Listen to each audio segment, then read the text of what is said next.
welcome to Game Changer. I'm your host Mariam Zia. Yesterday we talked about special economic zones, potential of CPAC, Gwadar port. In today's show we will talk about how CPAC can become epicenter of global economics. We will also talk about how CPAC is going to not only positively impact Pakistan and China but region at large. We will explore how CPAC is going to have potential opportunities for Afghanistan, ASEAN and other regional countries when we talk about cars. To discuss this and more, I have been joined in the studios by Mr. Hamayoun Khan, Senior Analyst, and Mr. Shaharyar Khan, Senior Analyst. Thank you, gentlemen, for joining in today's show. When we talk about CPAC, yesterday we discussed in depth about the potential of CPAC and the special economic zones. So what are the investment opportunities in regards to CPAC, specifically when we talk about domestic opportunities? Thank you, Mariam. I guess, as we mentioned the other day, CPAC is a project of connectivity. It's a digital connectivity, it's a physical connectivity, it's a regional connectivity, and it's also providing means to other countries as well to expand, because we are part of Belt and Road Initiative and we are a flagship project of this. So in that context, when initially CPAC was launched in Pakistan, then there were opportunities as well, which was like who is going to come and invest in building dams, roads, bridges and other things. A lot of tracks. Chinese companies and a lot of other companies also pitched in. So that was the first initial phase of investment. Now we are entering the second phase of our China-Pakistan economic corridor, in which we are building special economic zones. First, we are building 4 or 5 high priority economic zones, and then eventually we'll have 9 special economic zones. In that, we have different areas which have different expertise, where we will invite companies from China and all around the world to come and invest. Why? Because there's cheap labor here, there's cheap electricity here, there's like connectivity here, ease of doing business is very good in these special economic zones. There are tax holidays. So there are multiple opportunities in different sectors. It's pharmaceutical, it's agriculture, it's like you name it, because different special economic... So what kind of financial concessions are being granted to these domestic investors? Basically in the provinces, it's Board of Investment of the province, which have given a proper date line. If a Chinese or any other Western company is coming, they will have a tax holiday of 10 years to 15 years to 20 years, depending upon which industry they are coming.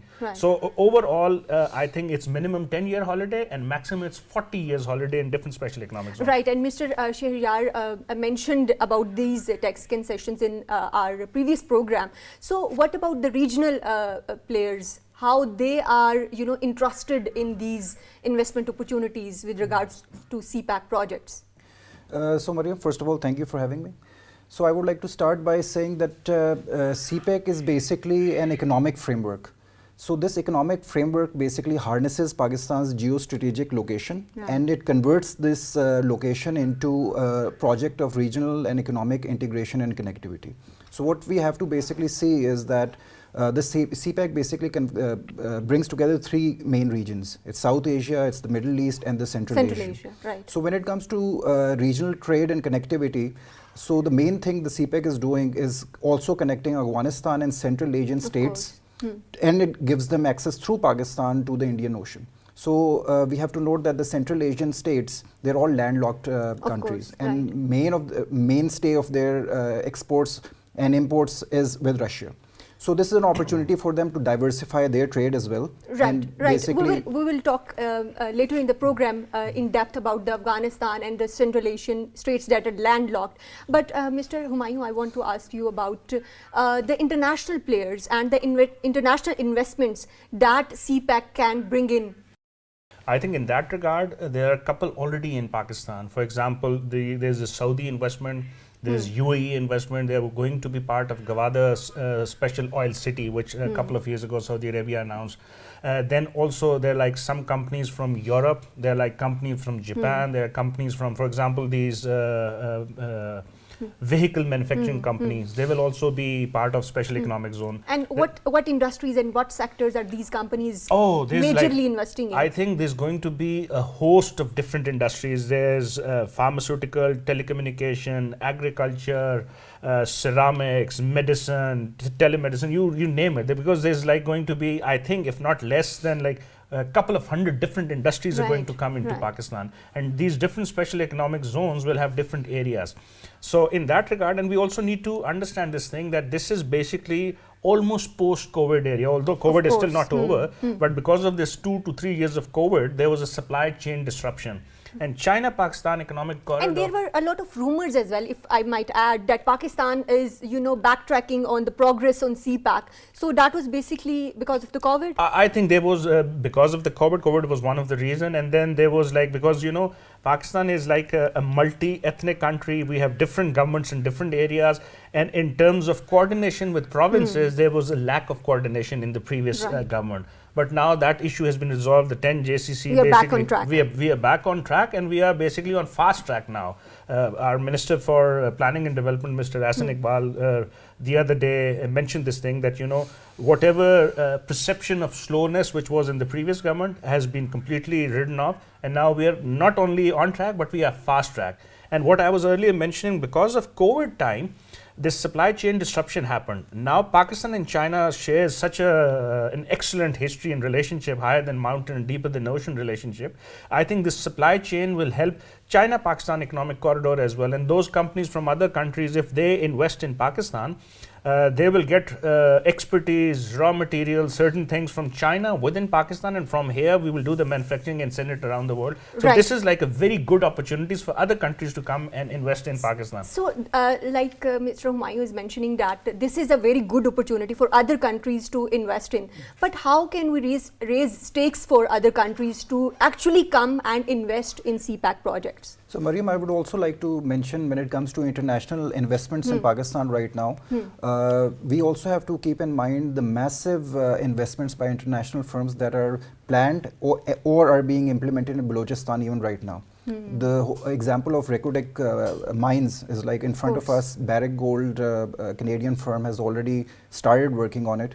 And they've also implemented a very community-based model in which they have basically taken the local population on board, and they're already investing in mines, minerals, and this will also be a mainstay and a very important venture when it comes to CPAC and its investments. What about special economic zones? So Mariam, when it comes to the special economic zones in Pakistan, we have to keep one thing in mind, that these special economic zones are governed by a Special Economic Zones Act. So there's this general criticism that Pakistan is a very over-regulated country, and getting permissions and no objection certificates is always a difficult task. So for the first time, these special economic zones will be ruled by different laws as compared to the rest of the country. So there is a one window operation. So all permissions, all NOCs, power connections, everything will be made available through a single window operation. Other than that, there are like special incentives being provided to various investors. So there are tax holidays, there's like one-time exemption of custom duties on import of plant and machinery. Other than that, there are like a total of 9 special economic zones, 4 of which are almost complete and are Of course, we discussed about that earlier as well. Exactly. So, Mr. Hamayoun, as Mr. Shaharyar was mentioning about some mechanisms, are there some other institutional mechanisms at place by which Pakistan can choose its economic, partners? I think yes, bilaterally we can also lure in investment from other countries.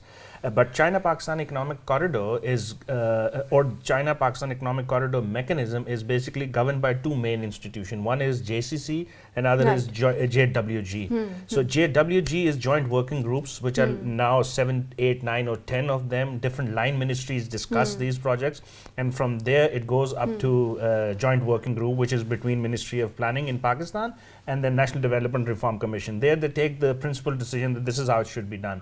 In the second phase of special economic zones, the Joint Cooperation Committee, JCC, decides that we will invite tenders from any country, any company who wants to come, and as Shaharyar was mentioning, enjoy the benefits here. So this is basically creating an environment where business will come from outside, will enjoy tax holidays, they'll enjoy custom duties, they'll enjoy import duties for the first time, and then they could export by using the good environment that these special economic zone will provide to these companies and these countries as well. And that is significant, in my opinion, that when countries are collaborating. So, do you think that these countries, when they are investing in the project like CPAC, it would help in resolving other issues, other conflicts between the neighboring countries as well? So, Mariam, whenever there are economic stakes, conflict takes a backseat. So this project in particular will provide the economic environment which will basically develop stakes of all the regional players in the field. And this will, I'm sure, will benefit the overall security of this region as well. This will increase the overall human development of the region, and it will also lead to reducing the rivalries among the countries. And economic prosperity. As long as there is economic prosperity, conflict will always take a backseat. Right. So, are we moving towards a foreign policy that is more towards economic prosperity and economically driven? Yes, absolutely. I think it's all started with our previous national security policy, which was earlier focusing on geopolitics, and now we have taken a new turn with the previous national security policy and with this new government that our focus is on geoeconomics. We need to increase the economic pie that Pakistan has always had. We need to have more economic incentives. We need to have more economic activity within this region, and then also connecting this region with the other region, because South Asia, as compared to other regions in the world, is probably one of the most backward regions in the world. One of the main reasons is, as you were earlier mentioning, there is lack of cooperation between the neighboring countries. Second, there was infrastructure was missing, which CPAC is basically going to build for the first time. Rail tracks are being built from Karachi to road, Kabul. Yes. fiber optics, and then also we need to have visa regime restrictions sort of lessen up so that the trade could continue. And I think apart from all the countries in South Asia, particularly India has to become slightly bigger in terms of putting the conflict behind and getting into economic engagement. India and Pakistan has the least economic engagement with each other, and if India allows more economic engagement with Pakistan, does not put non-tariff duties on different items that we want to import or export, I think trade could increase. And CPAC is a project which will help bring both these countries together. We have always asked India to be part of China-Pakistan Economic Corridor or the overall Belt and Road. But there are a lot of concerns raised by India. How do you think India can pull in and become part of these CPAC projects that can, lead to prosperity at for Indian population? So, Mariam, that's a very interesting question. So, in Pakistan and the region, and especially when we basically think and visualize the CPAC projects, we basically think about the North-South trade. And I personally believe that North-South trade cannot, the utility of the North-South trade cannot be maximized unless and until we also go into the East-West trade. And for that, as Mr. Hamayoun mentioned, that India would have to show magnanimity, and they would have to put a lot of conflicts behind at the back seat, and then at least start some sort of economic engagement. I'm very sure that India would be very interested in looking towards the West as well, towards its Western neighbors, and through Pakistan, India has the unique chance to access Afghanistan and Central Asia as well. So are you seeing some flexibility at India's part, like India has opened its embassy in Kabul and, So opening a mission or an embassy in Kabul with the hostile neighbor in a hostile neighborhood would not really bring a lot of economic benefits. So India would have to look beyond that, and basically it would be in India's favor to basically mend relations with Pakistan. And I keep on putting the onus of the burden on India, because our political government has basically many times tried to start some sort of economic engagement, Right. which is being blocked on the India's side. Right. So as Hamayoun also like mentioned, I Right. think there has to be magnanimity on the Indian side. Right, we're talking about open, relations and cooperation. So, how much attraction is cheap labor and manufacturing for international investors specifically in these I think projects? it's a very important aspect of inviting investment from outside. There are like a couple of different points which needs to be considered for any country to go into another country. One is if the tax laws are favorable by special economic zones, any company wants to come and invest, they have to abide by the rules and regulations, which are very favorable, by the way, for the Chinese and for all the foreign companies who wants to come. And after having doing business, they can take their profit back. That's something which is like a tax haven for like companies who wants to invest. And if you have extra capital, and the manufacturing has been slow for last couple of years because of COVID, and now it's picking up. So if an opportunity exists, and you also need to understand this area amounts to almost 1/3 of the world population. Of course. India, Pakistan, Bangladesh, Afghanistan, Nepal, Bhutan, South Asia, I'm talking But one about, of the and least China, developed and least regions. developed. Yes. But there's a huge market here as well. Domestic market consumption And is big. So if big companies can come in, make good profit and take their profit back, I think it's a tax haven for them. They can definitely would like to come here and invest in like China, we have a lot Pakistan of economic human corridor. resource available. More than 60% of Pakistan's population is youth. So how much of that, lucrative is for the international investors? So Mariam, according to economic estimates, CPAC as a whole connectivity project is expected to generate over 2 million jobs once it realizes its potential. So Pakistan gives a unique advantage to all international investors and all international industries that we have a huge youth bulge that is ready to be incorporated. A lot of them are educated, and then we have a lot of labor as well. There are a lot of opportunities when it comes to construction. There's a lot of opportunities when it comes to IT and technical services as well. So the whole population of Pakistan is ripe. It's young and it's ready to basically play their role in the whole CPAC framework. Right. So how Pakistani industries can become a part of global value chain? No, absolutely. By becoming part of this special economic zone, and we will have expertise coming from outside the world, particularly from the Chinese experience of past 30, 40 years. Pakistani companies can have joint ventures with Chinese companies. As you were earlier mentioning, we have a huge labor, which could be a huge potential for business expansion as well. And so also the cost of manufacturing is very cheap. So far, within the region, I guess, if we take the Chinese example, cost of doing business is increasing there, and that's one of the reasons China also wants to relocate some of its industry to neighboring countries, and particularly the second phase of China-Pakistan economic corridor gives them this opportunity, and then other neighboring countries as well, Middle Eastern countries as well, and now we're also talking about green corridor as well. And we're also talking about cooperation in medicine as well. We have seen pandemic, we have seen huge population needing medicine as well.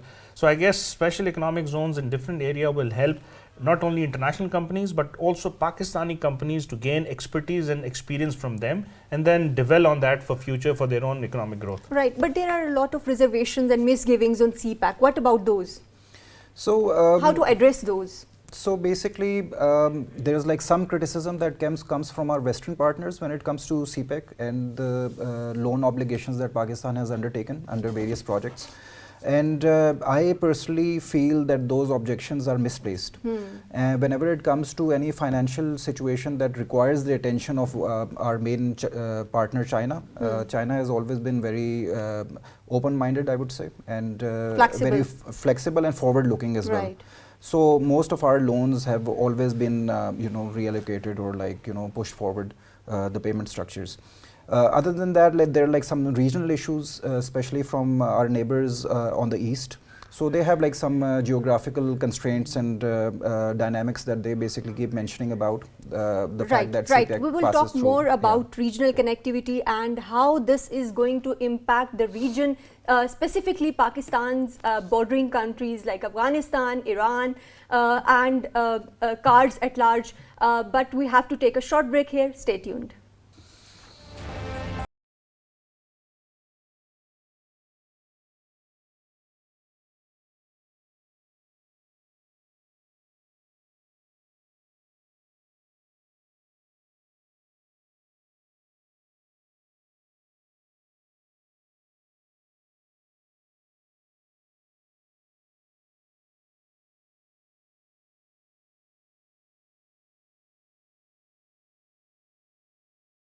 Back, we are talking about potential of CPAC and how it is going to impact the regional countries.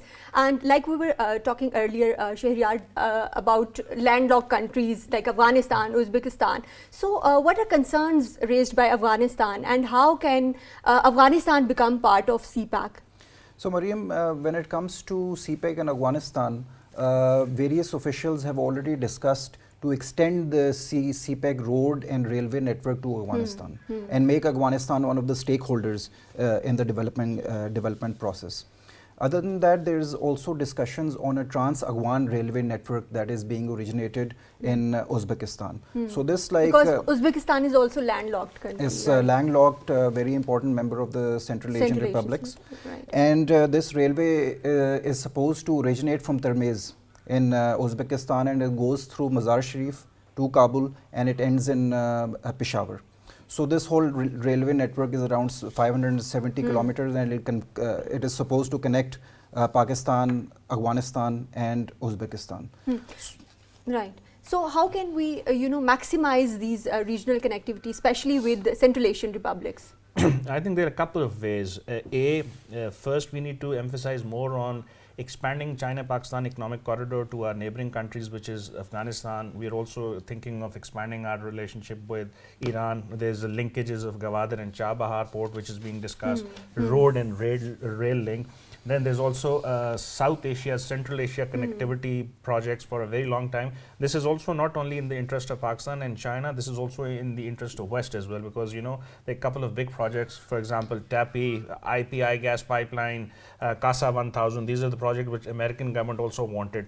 So if these projects gets implemented and China-Pakistan economic corridor gets into Afghanistan and Iran, I think there's a huge potential. Afghanistan, particularly in a way, because that's a country being right. But would Afghan government be able to finance these projects, connectivity projects we are talking about? That's $1 million question as of now, because there's no banking system exists, there's no recognition of the current regime in Afghanistan. But having said that, it is not going to stay like this, hopefully forever. There are chances that there's going to be an inclusive government in the future. The Taliban regime may understand that they have to work for their people now. This is for the first time they're not fighting and they're governing as well. So there's a lot of responsibility on them. So if things gets better there, and then there's also a discussion of Pakistan and Afghanistan doing barter trade as well. Like without involving the bank, we can provide them with certain opportunities. Pakistan can invest bilaterally there as well. I think American government also needs to put its foot down and understand what is 40 million people in Afghanistan are feeling. They're suffering as well. So there has to be some leniency shown by international community and then some from the other side as well. And I guess there's going to be some solution in the coming weeks, months or year. Let's hope sooner than later. Right. We are talking about that what can be done. Are there some strategic adjustments that would be required?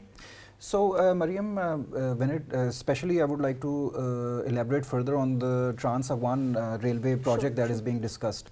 And it also comes back to your question as well. Even Russia as a regional player has shown a lot of interest in joining this network as well. So this railway network, when it starts developing, it can be extended to Kazakhstan, to Russia. And once all of these regional players are on board, financing wouldn't be as difficult as it is right now. Even China might even pitch in. When it comes to challenges of regional connectivity, the only challenge that I see in bringing Afghanistan on board on most of these projects would be security. So that is one of the key areas where all of these regional players are united. And as soon as the security situation is a bit settled in Afghanistan, then these projects can take place quickly. Right. And what about the project about motorway that was to be built between Kabul and Peshawar? What is progress on that, and how can we speed up these processes and projects that are going on? I think the M1 motorway, which now exists from Peshawar to Islamabad and from there on M2 from Lahore, from Peshawar to Torkham, there's a very good road, but there's a potential of expanding that road. From Torkham or Landikotal to Kabul, there's a potential that someday exists a government in Afghanistan which also realize the potential that cooperation, collaboration and communication are the three ways to have better future for their people. That is still on paper. There's a big potential. If this happens, then you will have an entire South Asia which can get connected through road, provided India also gets into CPAC.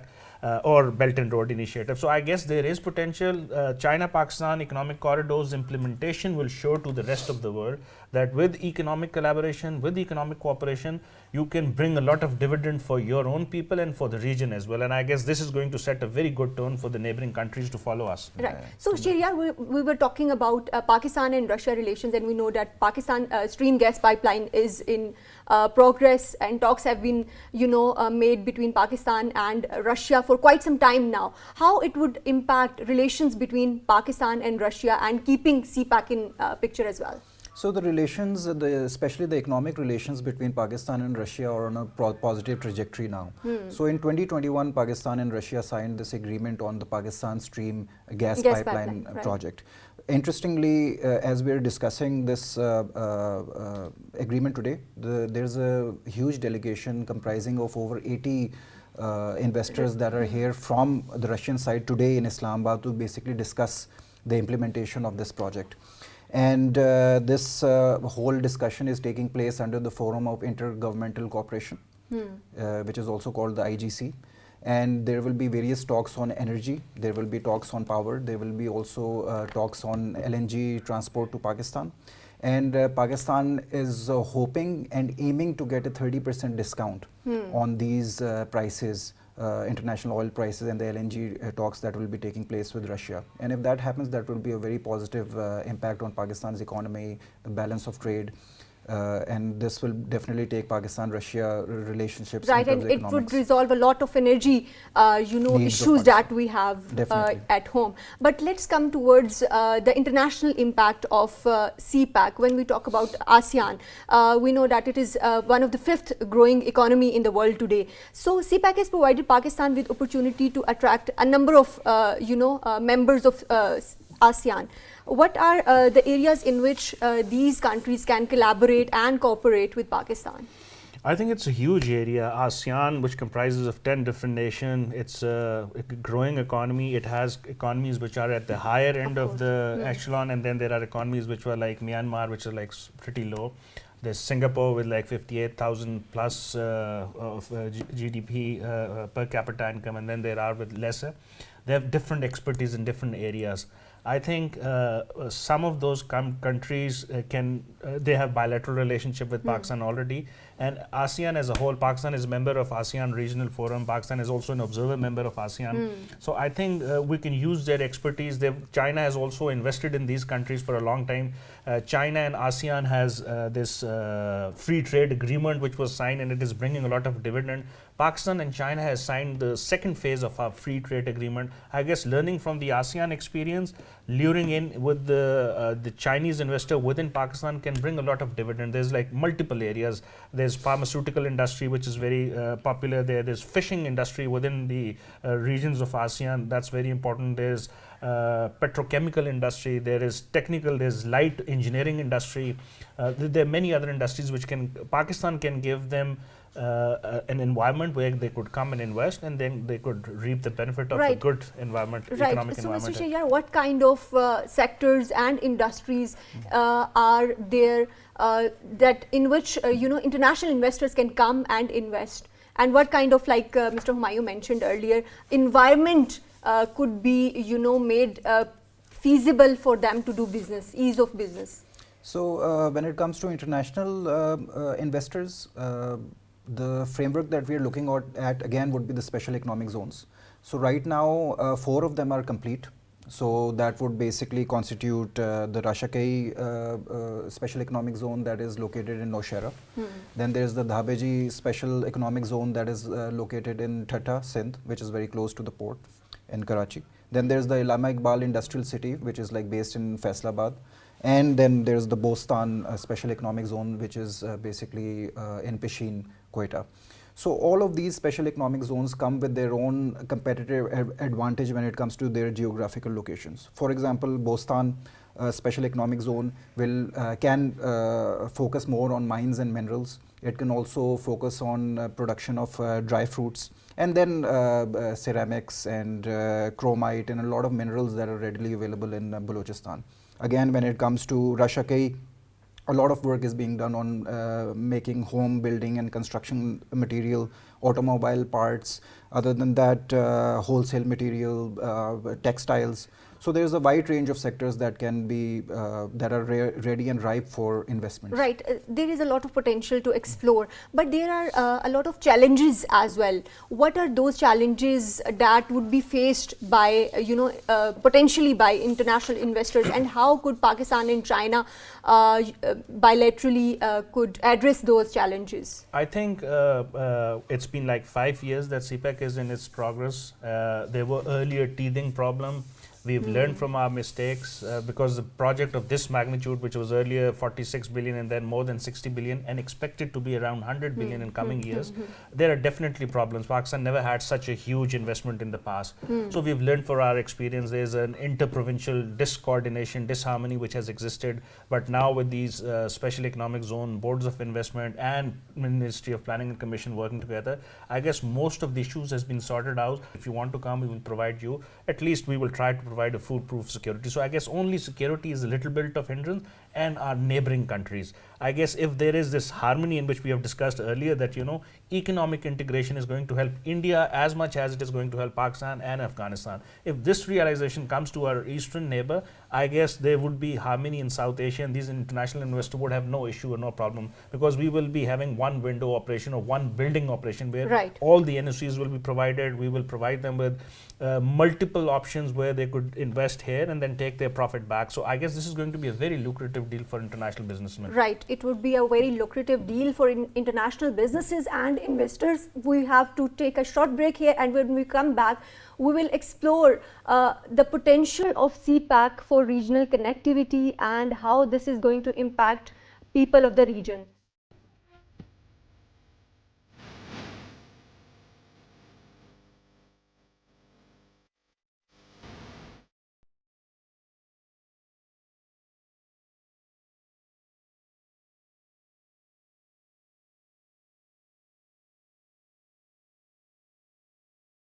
Welcome back. We are talking about potential of CPAC and how this is going to enhance regional connectivity and prosperity for the region.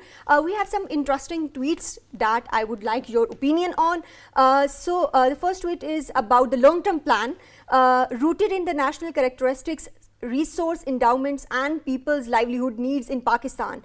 China 3 George's cooperation deeply involved in Pakistan Vision 2025 and long-term plan for CPAC 2017 to 2030 as guided by the 10 principles of United Nations Sustainable Development Goals. So, Mr. Hamayoun, we are talking about long-term plans and sustainable development goals, how we are going to incorporate the Vision 2025, and we are talking now long-term till 2030 as well. Your opinion? Basically, this Three Gorges Dam is one of the biggest cooperation in China. They have built one of the world's largest dam in China, and they're building a couple of big projects in Pakistan, particularly our projects in Azad Jammu and Kashmir and Rawalpindi as well, Kharot hydropower project and certain other projects as well. This particular long-term plan is a living document. When we signed China-Pakistan Economic Corridor, there was a document which talks about the vision 2030 or 2025 for Pakistan and Chinese vision as well. And these both visions are basically, the idea is every year we're going to review the progress on these particular projects, and then we will add or subtract certain project and these sustainable development goals and United Nations Sustainable Development Goals. These are the guiding principles. Of course. We have to follow what goals are we focusing on these, plans? I think poverty reduction, green energy, interconnectedness, people's livelihood to be increased. These are one of the 3 or 4 or 5 major goals that the China-Pakistan Economic Corridor aims to continue and benefit for both the countries. So we are talking about long-term plans. What other sectors are included in these long-term plans we are talking about? So Mariam, one of the key sectors that is being included in the further planning of CPAC would be climate change.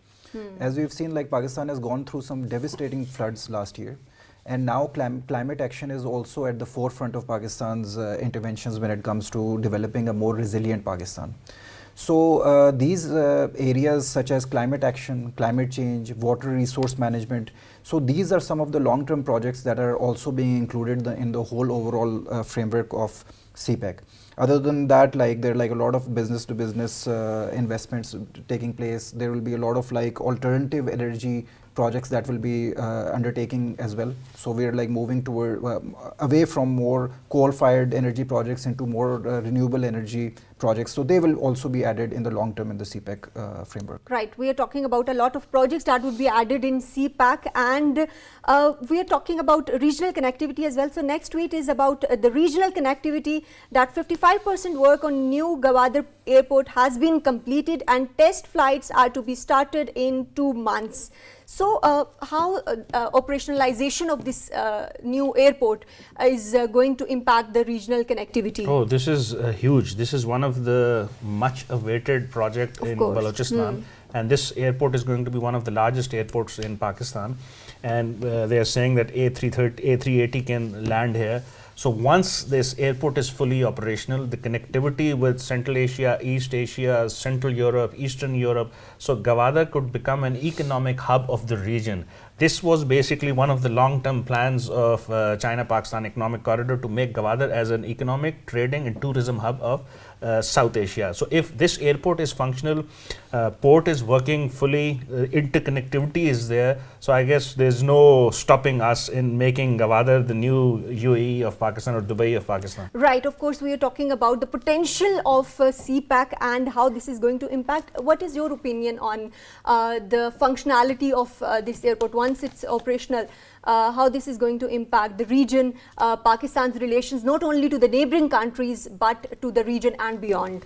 So Mariam, this gives me a very clear message that Gwadar seaport is not just a marine seaport. So it is also like bringing in air connections as well. So, and we talk about the whole railway transit system that is being developed and the security issues that are there in Afghanistan and the connections to the Central Asian republics. Once this airport is operational, we don't have to like wait to develop these train networks. We can like start doing the trade through air systems as well.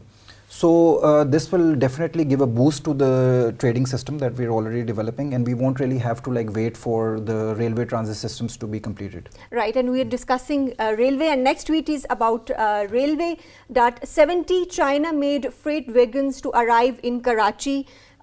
So how this is connectivity of rail tracks, we're talking about airports, that is going to impact the economy of the country. Absolutely, absolutely. I guess Pakistan Railway in collaboration with the Chinese Railway have been working together for a long time. We are almost ready to sign ML1 framework agreement, which we have already signed, but we have almost reached an agreement how to do the financing. And this project is also one part of that particular understanding that Pakistan has sought almost 240 different railway wagons for our carriers, and 70 of them have come. Almost probably they're reaching Monday. And they are fully operational. They are fully state of the art. In fact, they arrived yesterday. They have arrived. Okay. Yes. And they are state of the art. They're up to the mark. They're up to the international standards, and they're going to increase the effectiveness of Pakistan Railway, which was much needed for transportation system, which Shaharyar was mentioning earlier. We are talking about different railway tracks that are getting functional, and airport is to be, going to operational soon. How can Pakistan maximize the economic gains of CPAC? So when it comes to these railway systems, they are basically there for transportation for the north-south corridor. So generally the connections are already there, but they were generally more focused on road infrastructure. So this is the first time there will be uninterrupted railway systems that will basically take our goods and services from the two ports that are already functional in Karachi and one in Port Qasim, and they will basically connect them upwards to the north corridor, to China and to Central Asia. So I see like this connectivity already taking root, and it can only go above from here. Right. We're talking about economic, connectivity, how this is going to impact region at large and relations between the countries. Well, but I guess this is the entire program which we have been discussing, that connectivity is the key to integration of the region. And one of the reasons South Asia was least integrated, developed was because we were less connected with each other. Now CPAC is giving us infrastructure, CPAC is giving us, and Belt and Road Initiative is giving us idea that if 140 countries can integrate with each other, connect with each other, build a transport network, build a digital network, digital corridor, economic corridor, interconnectivity, why not Pakistan, India, Afghanistan, Bangladesh, Sri Lanka, all these South Asian countries. So this message is very clear. The future is economic integration. If you focus on economic integration, there is abundance of benefit to reap for the entire nation, and one of the most poorest people of South Asia needs this message that fully functional, make CPAC fully functional and then expand it to our neighboring countries. Right. Thank you very much, Mr. Hamayoun Khan, for joining in today's show, and thank you very much, Mr. Shaharyar Khan. We were talking about China-Pakistan economic corridor, and we discussed in depth about the potential of China-Pakistan economic corridor. Special economic zones are going to boost economy of not only China and Pakistan but of the region. CPAC is a journey for economic development of the region and beyond. That is all from Game Changer tonight. Take care. Allah Hafiz.